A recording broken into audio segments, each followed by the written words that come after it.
அறிவும் நம்ம இங்கே இந்த படைப்பில் இருக்கும் பொழுது பஞ்சபூதங்களோட தொடர்பால் தான் நம்முடைய இயக்கமும் நடந்துட்டுருக்கு அப்படின்றது நம்ம உணர்ந்துட்டுருக்கோம். பஞ்சபூதங்கள் என்பது நிலம், நீர், நெருப்பு, காற்று, ஆகாயம்னு சொல்கிறோம். இந்த பஞ்சபூதங்கள் நம்மோட எப்படி தொடர்பு கொண்டிருக்கு, இந்த பஞ்சபூதங்கள் நம்மோட எப்படி இருக்கு அப்படின்னு பார்த்தா, நிலம் அப்படின்றது என்னன்னு கேட்டால் நமக்கு ஆதாரம். நிலம் தான் நமக்கு ஆதார சக்தி. அடுத்து பார்த்தீங்கன்னா நீரும் நெருப்பும் பிரபஞ்ச சக்தி. காற்றுன்றது அசைவு. ஆகாயம்ன்றது ஒரு வெளி. ஆகாயம்ன்றது வானம் இல்லை, ஒரு வெளி. நம்ம உடம்போட இயக்கத்தில், நம்ம உடம்புக்குள்ள இயக்கத்தில் இருக்கும் பொழுது இந்த பஞ்சபூதங்கள் தான் நமக்கு ஆதாரமாகவும் அடையாளமாகவும் வெளியாகவும் இருந்து நம்மளை இயக்கின்றிருக்கு. இது ஆதாரமும் அடையாளமும் சேர்ந்த இந்த வெளியின் உணர்வு, இந்த தன்மை நம்மகிட்ட எப்படி இருக்கு, எது அப்படின்னு கேட்டால் மூச்சு. மூச்சில் பார்த்தீங்கன்னா ஆதாரம் அப்படின்னு சொல்லக்கூடியது ஒரு ஈர்ப்பு நிலை. ஆதாரம்ன்றது ஒரு ஈர்ப்பு. அது ஈர்ப்பு இருக்கிறதுனால தான் நம்மளால் இங்கே நிற்க முடியுது, எல்லாம் இங்கே நம்ம காரியங்கள்லாம் நம்ம செய்துக்கிறோம். மூச்சோட உள்ளிழுக்கக்கூடிய தன்மை, மூச்சை உள்ளே இழுத்து வெளியே விட்டு எல்லாம் பண்ணுறோம். இந்த நிலத்தோட அடிப்படை சக்தியான இந்த ஆதார சக்தி இருக்கிறதுனால தான் நமக்கு இந்த இயக்கத்தில், அதாவது மூச்சில் இருக்கிறோம். மூச்சுன்றது எதை சார்ந்திருக்குன்னு கேட்டால் சூடு, குளிர்ச்சி. நீர், நெருப்பு அப்படின்னு சொல்கிற மாதிரி நம்ம குள்ளுக்குள்ள சூடு, குளிர்ச்சி, இந்த ரெண்டு தன்மை, இந்த கதகதப்பு, அதுதான் பிரபஞ்ச சக்தின்னு சொல்கிறோம். இந்த மூச்சோட தன்மை கதகதப்பின் சக்தி. அடுத்து பார்த்தீங்கன்னா காற்றுன்றது ஒரு அசைவு, இயற்கை. நமக்கு ஆதாரமாகவும் அடையாளமாகவும் இயற்கை இருந்து ஒரு வெளியை உணர்த்தி, வெளியோட நமக்கு இணைஞ்சு நமக்கு இதை உணர்த்தின்னு இருக்கு. அதுதான் நம்ம மூச்சை உள்ளே இழுத்து வெளியே விட்டுன்ற செயலாக பார்த்துட்டு இருக்கிறோம். அதனால தான் இது இயற்கை. அடுத்து பார்த்தீங்கன்னா வெளி அப்படின்றது என்னன்னு கேட்டால் ஒரு நிறைவான ஒரு தன்மை. நமக்கு வெளி அப்படின்றது ஒரு நிறைவான தன்மை. நமக்கு நிறைவாக இருக்கும்பொழுது ஒன்றும் இல்லாமல் இருக்கிறோன்னு சொல்கிறோம். அது வெளியே சார்ந்திருக்கிறோம். நமக்கு எல்லாமே நிறைவாக பார்க்கும் பொழுது நம்ம வெளியே சார்ந்திருக்கிறோம். அதெல்லாம் நமக்கு எல்லாம் நிறைவாக தெரியுது. இந்த மூச்சு இன்னமும் இதை நுட்பமாக நம்ம உணர்ந்துக்கணும். மூச்சில் ஏற்படக்கூடிய ஈர்ப்பின் தன்மை நமக்கு ஒரு கதகதப்பு சக்தியை உண்டு பண்ணி இயற்கை வழியாக ஒரு உயிரோட்ட சக்தியை நமக்கு கொடுத்துண்டே, அது எப்படி, அது ஒரு வெளியின் தன்மையால் செயல்பட்டு வருது. ஒரு வெளியோட தன்மையால் அது இயக்கத்தில் இருக்குது. இந்த மூச்சை நம்ம எப்படி உணர்ந்துக்கணும், இன்னும் உணர்ந்துக்கணும் அப்படின்னா, இந்த ஈர்ப்புன்ற தன்மை எப்படி இருக்கு, ஈர்ப்புக்குள்ள என்னன்னு நம்ம உள்ள போய் பார்த்தோம் அப்படின்னா, ஈர்ப்பு என்பது உள்ளுக்குள்ள நேர்விசை, எதிர்விசை, இந்த ரெண்டு செயல்பாட்டோட நிலை. இதுதான் ஈர்ப்புன்னு சொல்றோம். ஈர்ப்புன்றதுக்குள்ள உள்ள உணரும் பொழுது நேர்விசையும் எதிர்விசையும் இருக்கு. நேர்விசைன்றது இழுக்கக்கூடியது, எதிர்விசைன்றது சுழற்சியானது. ஈர்க்கக்கூடிய தன்மையும், அதாவது ஈர்ப்பின் தன்மையும் சுழற்சியின் தன்மையும் ஒன்று சேர்ந்து நமக்கு நேர்விசை எதிர்விசை தான் நமக்கு உள்ளுக்குள்ள மூச்சா இங்கே மாறின்னு இருக்கு. இப்போ ஒரு செயலை நம்மலாம் உணர்ந்துக்கிறோன்றதுக்கு காரணம் என்ன, நம்ம மூச்சை உள்ளிழுக்கக்கூடிய ஒரு தன்மை. நேர்விசைன்றது உள்ளிழுக்கக்கூடிய தன்மையை சார்ந்தது. எதிர்விசை அப்படின்றது வெளிவிட்ட நிலை.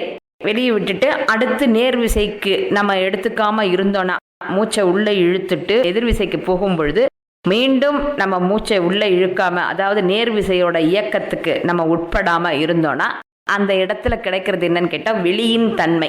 அங்கே ஒன்றுமில்லை, இல்லை அப்படின்ற ஒரு இடைவெளி. இந்த வெளியோட இடைவெளியில ஏற்படக்கூடிய நிறைவு உணர்வை உணர்ந்துக்கிறதுக்கு தான் நம்ம இங்கே படைப்பில் இருக்கிறோம். இந்த தன்மையை நமக்கு மாற்றி நமக்கு எது காட்டுறதுன்னா, இங்கே வெளியில் இருக்கக்கூடிய புறக்கரணங்கள். ஐம்புலன்களும் வெளியில இருந்து பார்த்த ஒன்னையும், கேட்ட ஒன்னையும், ருசிச்ச ஒன்னையும், அனுபவிச்ச ஒன்னையும் நம்ம விட முடியாம இருக்கிறதுனால தான். அதுக்கெல்லாம் காரணம் என்ன, நேர்விசையின் சக்தி. நம்ம ஈர்ப்புல இருக்கக்கூடிய நேர்விசையின் தன்மை அது இருக்கிறதுனால நமக்கு எதிர்விசைன்றது நம்மளால செயல்படவே முடியல. அந்த இயற்கையோட உணர்வுக்கு நம்ம உட்பட்டுட்டு இதெல்லாம் தான் நிறைவை கொடுக்கும் போல இருக்கு. அந்த வெளியில நாம் அடைய வேண்டிய, அந்த வெளியின் தன்மையில் நாம் அடைய வேண்டிய நிறைவை இந்த வெளி பொருட்களும் இந்த உலக இன்பங்களும் நமக்கு கொடுத்துரும் அப்படின்ற ஒரு எண்ணம், அதுதான் மாயைன்னு சொல்றோம். அந்த மாயையான அந்த உணர்வு பின்னாடி நம்ம போயிடுறோம் அப்படின்னு சொல்றோம். ஆனா அந்த மாயையை செயல்படுத்துறது அங்க எதுன்னு கேட்டா ஈர்ப்பின் தன்மை தான். அந்த மாயை எதை சார்ந்திருக்குன்னு கேட்டா ஒரு ஈர்ப்பின் தன்மை. நேர்விசை வழியா தான் அந்த இயற்கை உணர்வுன்றது ஒரு நேர்விசை வழியாக ஒரு உந்துதல் சக்தியை நம்ம கொடுக்கறதுனால தான் நம்ம இங்கே செயல்பாட்டுக்குள்ள எல்லாத்தையும் பார்த்து உணர்ந்துட்டு இருக்கிறோம். இந்த ஈர்ப்பை நம்ம கட்டுப்படுத்தும் பொழுது, அதனால தான் சொல்கிறோம் மூச்சை கவனிங்க. மூச்சில் கவனிக்கும் பொழுது உங்களுக்கு அந்த மாற்றங்கள் தெரியும். இந்த நேர்விசையோட தன்மையை நம்ம கட்டுப்படுத்தும் பொழுது அது அப்போ கட்டுப்படுத்துறது எப்படின்னு கேட்டால், எப்பொழுதுமே இந்த தொண்டை கிட்ட உள்நாக்களை ஏற்படக்கூடிய அந்த அசைவை நிறுத்துங்க. அசைவை நிறுத்தி அதை பின்புறமாக தள்ளும் பொழுது அப்போ எதிர் விசையாக மாறிடுறது. நேர் விசைனா இப்படி முன்னாடி இருந்து இழுத்து உடனே நமக்கு உடனே அந்த அசைவு இயற்கை உணர்வு வழியாக ஐம்புலன்கள் வழியாக இருக்கிற தன்மை மாறி பின்னோக்கி அதை தள்ளணும். தள்ளும் பொழுது பார்த்தீங்கன்னா அது எதிர் விசையோட செயலாக மாறிடும். மாறும் பொழுது இந்த எதிர் விசையில் எப்படி இது சுழற்சி, இது ஒரு சுழற்சி. அது மறுபடியும் ஒரு இல்லாத ஒரு இருப்புக்குள்ள தன்னை இருத்துக்கிட்டே இருக்கக்கூடிய ஒரு உணர்வை நமக்கு கொடுத்துட்டே இருக்கும். அப்போ அதனால நமக்குள்ள உருவாகிறது என்னன்னு கேட்டால் ஒரு வெளியின் தன்மை. வெளியின் தன்மையோட முடிவு இல்லை நிறைவு எங்கன்னு கேட்டால் அந்த பூரணமான அந்த உணர்வு சக்தி அதுதான் இருக்கும். அந்த பூரணமான அந்த உணர்வின் தன்மை நமக்குள்ள உருவாகும். இது ஒரு பயிற்சி வழியாக தான் உணரும் பொழுது தான் இதனுடைய விளக்கம் புரியும். நேர் விசைன்றதும் எதிர் விசைன்றதும். இப்போ இங்கே நம்ம காரியங்கள் பண்ணிட்டு இருக்கோம். இந்த காரியங்கள் பண்ணிட்டு இருக்கிறதுல இப்போ நம்ம எல்லாத்துலேயும் என்ன கொடுக்குறோம்? இப்போ நம்ம சக்தி செயல்பாட்டோட நிலையில பஞ்சபூதங்களை அடிப்படையா இந்த வச்சுட்டு இந்த உயிர்த்தோட்ட சக்தி வழியா எப்படி இயங்குறோன்றது பார்த்தோம். இப்போ நம்ம உயிர்னு சொல்லக்கூடிய இந்த அசைவை நம்ம எப்படி உணர்ந்துட்டு இருக்கோன்றது பார்த்தோம். அடுத்தது இப்போ இப்போ இங்கெல்லாம் நம்ம என்ன பண்ணிட்டு இருக்கோம்? இந்த மாதிரி சக்தியோட செயல்பாட்டை நம்ம என்னவா மாத்தின்னு இருக்கிறோம்னு பார்த்தா, நம்ம சக்தியோட செயல்பாட்டை நம்ம எண்ணமாக மாற்றின்னு இருக்கிறோம். எண்ணமாக மாற்றின்னு இருக்கிறதுனால தான் என்ன பண்ணுறோம்? எல்லாவற்றிலும் நான் செய்கிறேன், நான் செயலை என்ன செய்கிறேன்? நான் செயலை செய்கிறேன். அடுத்து நான் செயலை உணர்பவனாக இருக்கிறேன். இந்த 3 தன்மை தான் நமக்குள்ள இருக்கு. நம்ம எண்ணத்தை பிரித்து பார்த்து அதுக்குள்ள இருந்து நம்மளை கொண்டு வர்றதுன்றது ரொம்ப எளிமை. அதுக்கு நம்ம பயிற்சிகள்லாம் பண்ணி இந்த மாதிரி விதங்களை அடையிறதுக்கு முன்னாடி நம்ம எண்ணம்ன்றது என்னன்னு தெரிஞ்சுக்கிறோம். எண்ணம்ன்றது நமக்குள்ள தோன்ற ஈர்ப்பின் தன்மையால் உருவாகக்கூடிய அந்த சக்தியின் செயல்பாடு. இதுதான் எண்ணம். அடர்த்தியின் தன்மை, அழுத்தத்தின் உணர்வு, இதுதான் நமக்கு எண்ணம்னு சொல்றோம். இதெல்லாம் என்ன ஆகும்? இப்ப இந்த ஈர்ப்பை முறையா பயன்படுத்தும் பொழுது இந்த உண்மைகள் தெரியும். இப்ப நான் செய்கிறேன்றதுல நானே எடுத்துடுறோம். நான் செயலை செய்கிறேன்றதுலையும் நானே எடுத்துடுறோம். நான் செயலை உணர்பவனாக இருக்கிறேன், இதுலேயும் நானே எடுத்துட்டா என்ன இருக்கும்? செய்கிறேன், செயலை செய்கிறேன், அடுத்து உணர்பவனாக இருக்கிறேன்.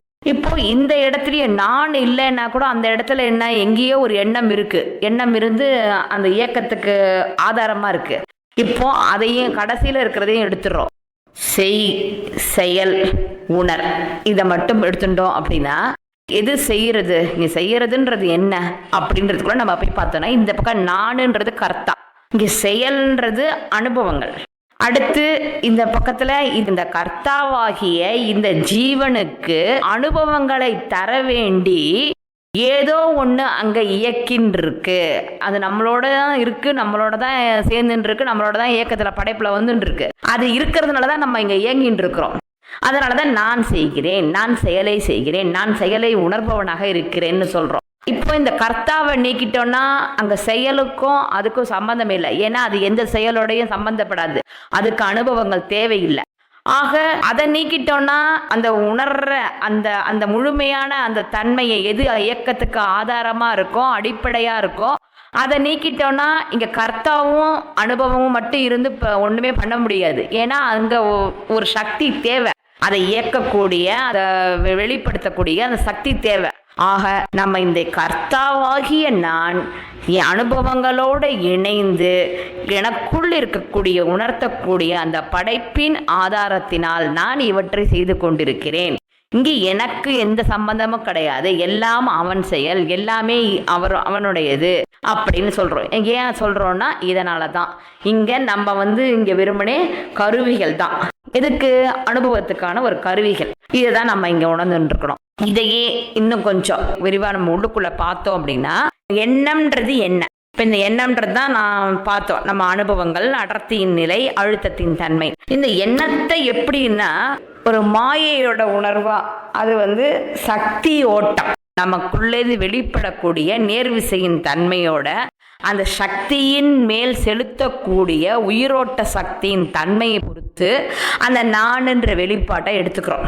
நான் எண்ணம்ன்றது இங்கே என்னன்னு கேட்டால், நம்ம வெளிப்படுத்தக்கூடிய நிலையில் நம்மளுடைய சக்தி ஓட்டம், அந்த வார்த்தைகள். எண்ணம்ன்றது என்ன? வார்த்தைகள். வார்த்தைன்றது எது? எப்படி வெறுமனே வார்த்தைகளாக இருக்கா?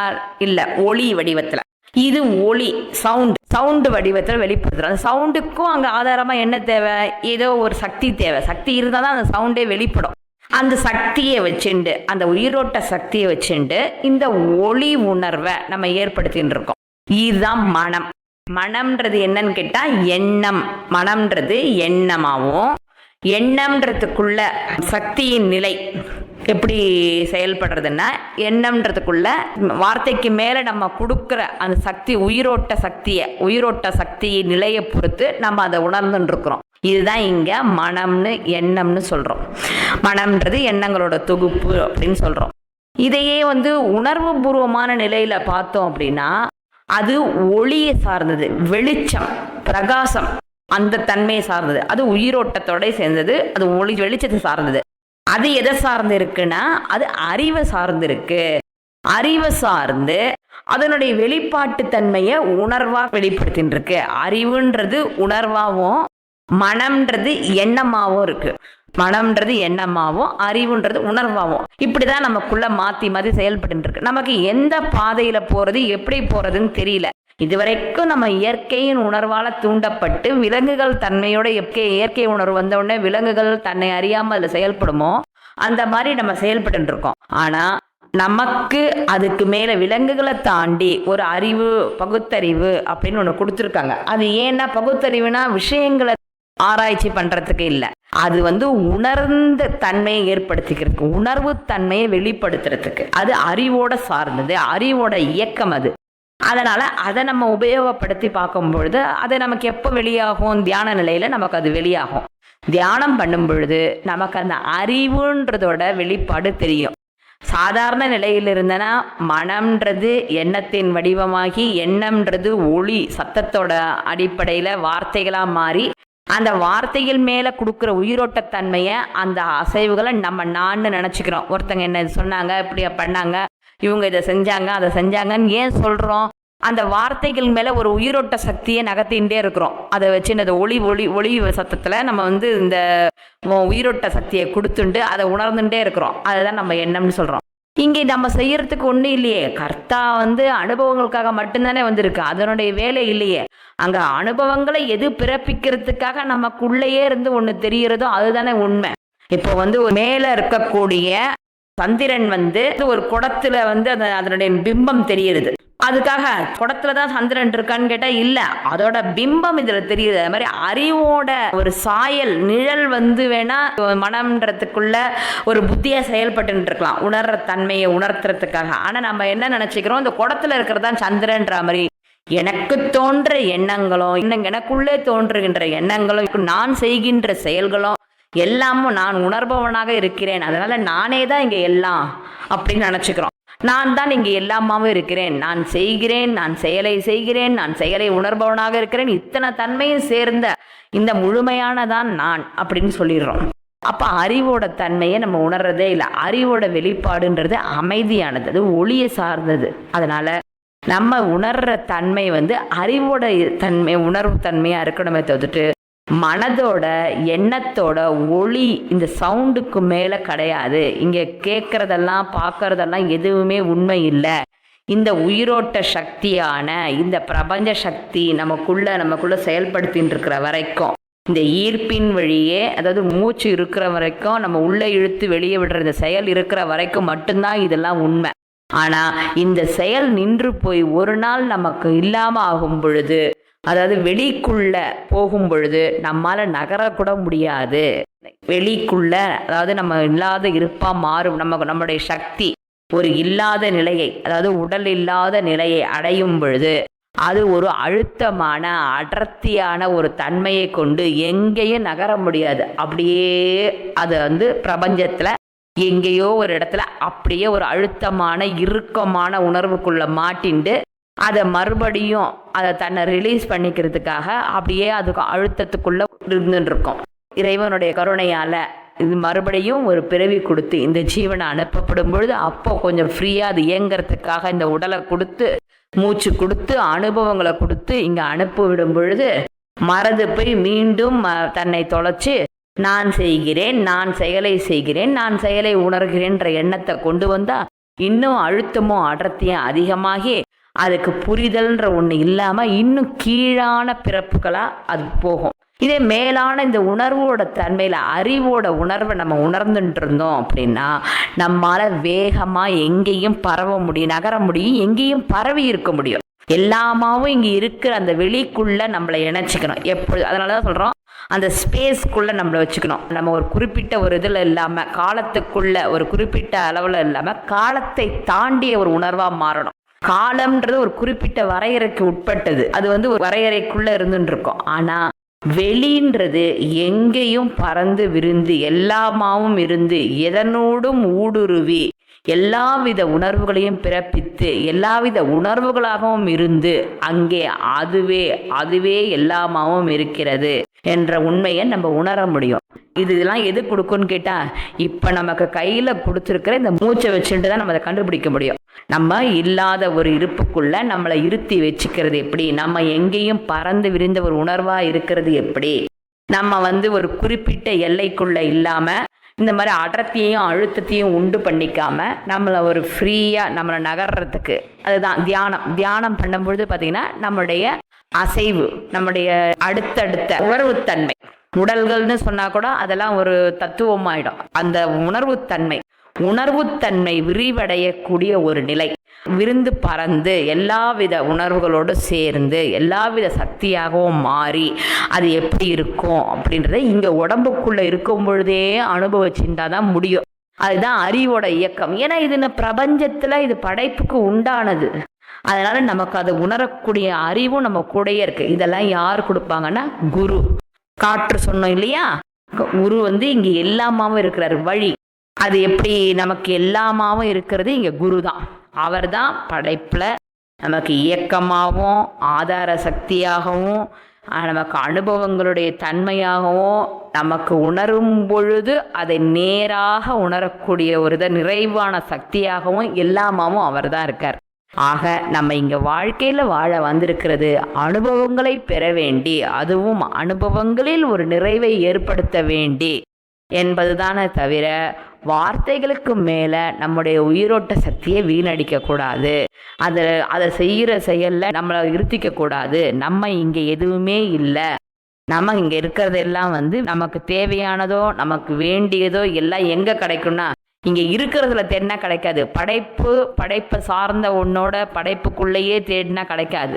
அதனால படைப்பை தாண்டியது எதுவோ, படைப்பை உருவாக்கிய எதுவோ அதோட சேர்ந்துருக்கணும். எது உருவாக்கியதோ அது எங்கே இருக்குன்னா அது வெளியில் இருக்குது, எல்லாமாவும் இருக்குது. அங்கே போயிட்டோன்னா அந்த நிலையில தான் நம்ம அதை உணர முடியும், அடைய முடியும். ஆகவே இங்கே நம்மக்கிட்ட இருக்கக்கூடிய மூச்சில் ஈர்ப்பும் இந்த கதகதப்பு சக்தியும் இது ரெண்டும் உள்ளுக்குள்ள ஈர்ப்பின் வழியாக உயிரோட்ட சக்தியை எடுத்துக்கொண்டு உயிரோட தன்மையை எடுத்துட்டு அதை உணர்வாக்கத்தில் விரித்து அதை நம்ம இங்கே பூரணமான அந்த சரியான நிலையோடு நம்ம உணர்ந்துக்கும் பொழுது அது அறிவின் செயல்பாடாகவும் அதே ஈர்ப்பை அந்த கதகதப்பு சக்தியை எண்ணங்கள் வழியாக கொடுத்து நம்ம இங்கே செயலெல்லாம் பண்ணிட்டு இருந்தோம்னா அது அடர்த்தியான அழுத்தமான ஒரு தன்மையை கொடுத்து நம்ம ஜீவனை நம்ம இந்த உடம்பை விட்டு வேணால் வெளியில் வந்துடலாம். ஆனால் வெளி என்ற ஒன்றுக்குள்ளே வந்த உடனே நம்மால் நகரவே முடியாது. ஒரு அடர்த்தியான இறுக்கமான அழுத்தமான ஒரு தன்மையை உணர்ந்துட்டு அதுக்குள்ளேயே உட்காந்துட்டு இருப்போம். அதனால் இங்கே இருக்கும் பொழுதே நம்ம இதெல்லாம் பண்ணிடணும்ன்றது தான் குருவோட ஆசீர்வாதம், குருவோட அருள். குரு தான் இந்த உண்மையை விளக்க முடியும். இதை கொடுக்கறதுக்கு யார் கொடுக்கணும்? தெய்வங்கள் கொடுக்காது. தெய்வம் படைப்பில் இயற்கையும் பிரபஞ்ச சக்தி எல்லாத்துலேயும் பரவிட்டு அது அந்தந்த ஜீவனுடைய தன்மைக்கேற்ப உனக்கு நற்பயன் இருந்தால், உனக்கு நல்ல எண்ணங்கள் இருந்தால், நற்சிந்தனை இருக்கும் பொழுது நீ நல்ல விதமான உணர்வு தன்மை உனக்குள்ளேருந்து வெளிப்படும். உன்னுடைய செயல்களை நீ மாற்றி செய்யும் பொழுது உனக்கு அதுக்குண்டான பலன் வரும் என்ற விதமாக தெய்வங்கள் இருக்குது. ஆனால் குரு எல்லா நிலையிலையும் நம்ம கூட இருக்கிறவர். அவர் அறிவு வழிகாட்டி. அதனால் அவரை உணரும் பொழுது நமக்கு நிச்சயமாக இந்த புரிதலை ஏற்படுத்தி மூச்சில் எப்படிலாம் பண்ணணும், மூச்சுன்றது என்ன, உள்ளே இழுத்து வெளியே விடக்கூடிய செயல் மட்டும் இல்லை, அது சுவாசம். அந்த சுவாசம் எதனுடைய அடிப்படையில் இயங்குது, அந்த ஈர்ப்பு உள்ள போயிட்டு வெளில வரதை நம்ம எப்படி கட்டுப்படுத்தணும், அதை கட்டுப்படுத்தணும்னா நம்மளா போய் மூச்சை பிடிச்சி நிறுத்த முடியாது. அதை ஒரு உயிரோட்டமான உணர்வு சக்தியா எப்படி பார்க்க முடியும், ஒரு உயிரின் தன்மையா எப்படி நம்ம அதை உணர்ந்துக்க முடியும். உயிரின் தன்மை என்ன? பிராணசக்தி. பிராணசக்தியோட மாற்றும் பொழுது நம்ம எப்படி பார்க்க முடியும்? அசைவின் வழியா பார்க்க முடியும். அசைவை பார்க்கும் பொழுது என்ன பண்ணணும்? நேர்விதமான செயலில் கொண்டு போனோம். அந்த வெளிப்பாட்டு தன்மையை நம்ம உள்ளுக்குள்ளேயே பயிற்சி வழியாக பண்ணும் பொழுது நிறைய மாற்றங்கள் தெரியும். இதுக்குள்ளதான் இந்த பிரபஞ்சமும் இருக்கு, இயக்கமும் இருக்குன்றது புரியும். ஆக படைப்பில் போய் இருந்துட்டு நம்ம வார்த்தைகளால் எண்ணங்களால் நான் நல்ல எண்ணங்களில் இருக்கிறேன், நல்லது சொல்கிறேன், நல்லது செய்கிறேன்றது மட்டும் போராது. இந்த படைப்பின் தன்மையை நம்ம உணர்ந்துட்டோம்னா படைப்பு எதுவோ அதை நோக்கி நம்ம நகர முடியும். இதுதான் நமக்கு சொல்லி கொடுத்துருக்காங்க. எல்லாமே குருவோட ஆசீர்வாதம். ஹரிவோம். யத்ர யத்ர ரகுநாத கீர்த்தனம் தத்ர தத்ர கிருதமஸ்தகாஞ்சலிம் பாஷ்பவாரி பரிபூர்ணலோச்சனம் மாருதிம் நமத ராட்சசாந்தகம் ஆஞ்சநேயமதிபாடலானனம் காஞ்சனாத்ரிகமனீய விக்கிரகம் பாரிஜாததருமூலவாசினம் பாவயாமி பவமானநந்தனம்.